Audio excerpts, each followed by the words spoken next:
Jeff Rust here alongside Danny Meringue. It's a Danny and Rusty edition. We got Schultze over there on the other side of the glass. The NBA Finals, we are even at 1 game apiece. The Thunder, pretty convincing win last night over the Pacers. 123-107 was your final, but it really wasn't even that close. They were up 18 at the half. You have another game where nobody in the Pacers starting lineup surpasses 20 points. And after, of course, their surprise victory in Game 1 on Tyrese Halliburton's game winner right before the buzzer, does this dominant performance from the Thunder, does that negate or diminish what the Pacers were able to do in Game 1, and how does this look moving forward? I don't think so, because the Pacers, your goal is to go in there and get one, no matter what. It doesn't matter what the score is in any game. It's how you win a game, and steal home court away and put some pressure on OKC, and the Pacers did that. Now, I thought the Thunder came out in Game 1 and they pressed way too hard to open up the game. You could tell like they were trying to win. I thought Doris Burke was spot on. She said they're trying to win the game in the first quarter. And they were erratic, they were forcing, they were pressing. There was no flow to what they were doing. But something happened in that game that didn't happen in the first game, which is you saw the Thunder offense kind of get on track for the first time. And in the first game, you had, I think the highest scoring quarter that the Thunder had was 28 or 29, because they did not break 30. Meanwhile, Game 1, 29 in the first quarter, and then 28, 28, 25. Meanwhile, 26, 33, 34, 30 for the Thunder in Game 2. And that's kind of the line. It's like you saw their offense kind of get on track, and even though they were disruptive, they were not nearly as disruptive, but the big swing was they didn't get killed on the boards. And a big part of that was limiting Tyrese Halliburton and and not only his rebounds, but like his ability to ignite. Going into the fourth quarter, Hallie had 3 points, 3 boards, 3 assists, and I think 5 turnovers. He finishes the game. He scored 12 in the fourth quarter. So Hallie kind of found himself, but the game was kind of out of reach at that point in time. They made a little bit of a push and didn't really get there. But I thought you saw some good adjustments. I think you saw OKC kind of settle in. And I thought you saw the Pacers have basically their one game a series that they have where they just kind of look meh. I don't think they were happy just to get one, but they knew, like, we got one. We're going home with the series tied. Right. We're good here. Yeah. Like, this is like, it's not mission accomplished, but, you've marked one thing. And the old cliche is the series doesn't really begin until a road team wins. Yeah, and they got their one. Look, if they got 2, it would have been holy crap. Yeah, no kidding. The Thunder are in trouble. But I'm really interested to see how the Pacers respond at home, having their home crowd behind them and playing with pace and kind of doing the things that they want to do. But I think you saw SGA in Game 1. He was a guy who was just predominantly a shooter, only had 3 assists in the game. In Game 2, even though he still take a fair amount of shots, 21, but it's not 30. That's not 9 more shooting possessions. But you saw him get involved, and he got to more efficient. Yes, and he got to his spots at the free throw line extended where he does his footwork and typically would tiptoe through the lane and either get to the free throw line or get up a push floater runner kind of a pull up that he gets into that he's so good at. Where the help came and he kicked the ball out. Yeah. And you have Caruso knocking down 5 threes. You've got Dort knocking down a couple of threes, one of which felt like it was 5 feet behind the line. It was like, good Lord. Jalen Williams, while he didn't look great, looked much more comfortable.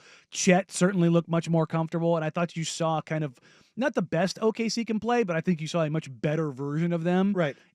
Particularly in quarters 2, 3, and 4. But I don't think this is something where the Pacers are like, oh, we lost this game by a lot. That's indicative of how the series is going to go. I think if the Pacers are going to win games, it's because they're close in the fourth quarter, and that's what they do. They don't really just like blow teams out of the water. They circle you like sharks until you're wounded and there's blood in the water, right? And then they pounce. Now, I think it's probably pretty safe to say too, though, that the Pacers, as good as Tyrese Halliburton has been this postseason, they're going to need more from him. Yeah, he was not aggressive enough. And that's the thing is like they're 8-1 in the playoffs this year when Hallie scores 20. And I think every time he's gotten 20 or more, he's also had 10 assists. So his shots and his offense kind of feed into the playmaking because all of a sudden you become more worried about him as a scorer. Right. The other thing is Pascal Siakam had his first kind of rough game. Pascal Siakam. Indeed, like as E40 says.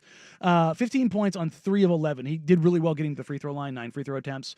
But his ability to generate shots kind of disappeared because the Thunder went to the two big lineup a little bit more. They played Chet and Hartenstein together a lot more in this game they did in game one, which, I think that's the way you probably should play this team. If you go smaller, you kind of play into their hands, and Siakam's probably going to have more advantageous mismatches.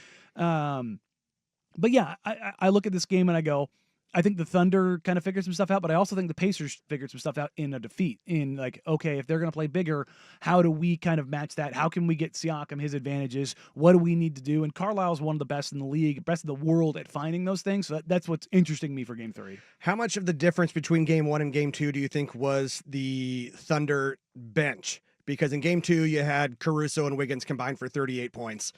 Game 1, the entire bench had 28 points total. Yeah, I mean, Caruso knocking down 5 threes is like, that's found money. Wiggins is a guy that, they've got a couple of those guys, whether it's Wiggins or Isaiah Joe, like they can get hot.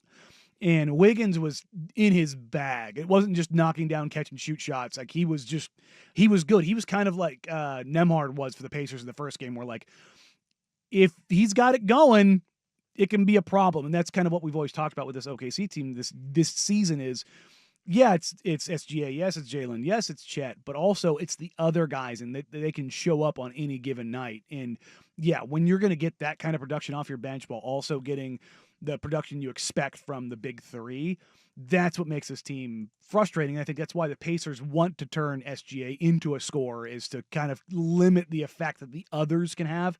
Shaq and Charles at TNT, they always call them the others, limiting the impact of those guys because the stars are going to get theirs. Yeah.